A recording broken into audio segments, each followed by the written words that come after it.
Have you ever met a woman whereby during the talking stage, she didn't bill you at all? And when you started a relationship, she also did not bill you. Despite saying she know you guys, though, she don't bill you. 1 month, 2 months, and then you were impressed with her behavior. And then you decided that, wow, this girl must be 1 in a million. And then you decided to start spending on her as a reward for, Jesus. I want to say many things. Now, number one, Nigerian men have been so fumbled by entitled women that when they see a woman that doesn't bill them, they assume and conclude that that woman is special. And then they use that as the criteria to judge virtue. No, sir. Number two, let me tell you what the smart ones do. And I'm talking from experience here. The smart girls will conveniently not bill you at all so that you can distinguish them from other girls. And the moment you distinguish her in your mind, you will start spending on her without her asking. Yes. And guess what? Once you have established that track record of spending and generosity without her asking, she will now start asking. Yes. That's how you will know that she was pretending before. And that's the worst position to find yourself in as a man, because at that point, you can't complain. You can't lie and say you don't have money because you are the one who started the generosity in the first place. Number three, hope you know that you cannot go backwards with a woman. Now, this is where an analysis will start. What that means is that anything good that you do for a woman today, in order to keep the flame of that relationship alive, you have to look for something bigger than what you did today to keep her happy tomorrow. Because if you put in less effort tomorrow than you did today, she will notice. And it will show in her behavior in the relationship. It will show in her appreciation. So the solution now is that if you ever go big for her, she too must go big for you in return. If not, make nobody go big. Make everybody go home. But if you are the only one going big, there's a problem. Because the extra mile you went today has now unlocked a new level of dopamine that we both know you can't afford to maintain. I cannot talk about this thing without talking about addiction, because what you people are calling relationship problems started from somebody giving a false impression of themselves on day one. Watch this. Let me show you what makes people addicted. Now, this is the dopamine baseline in your brain.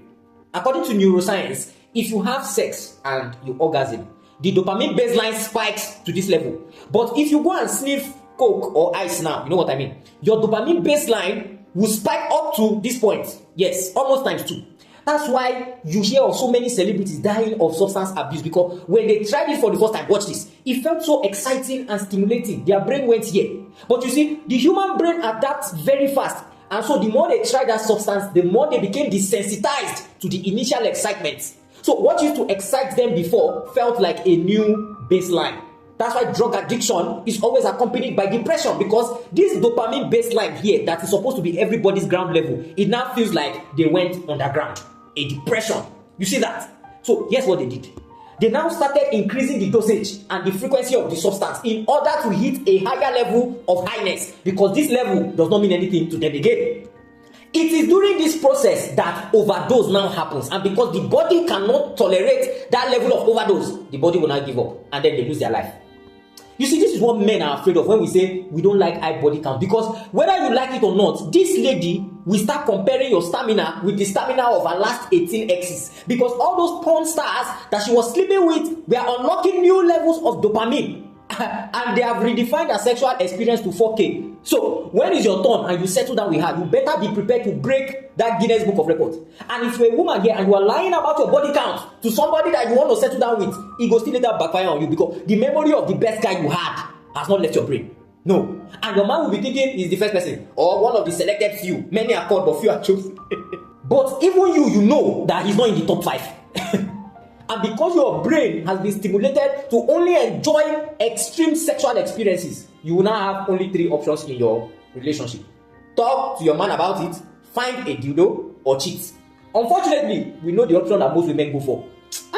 How do you even get here? So, the point now is that so many women's brains have been desensitized because they've experienced some unapproachable levels of dopamine, both financially and sexually.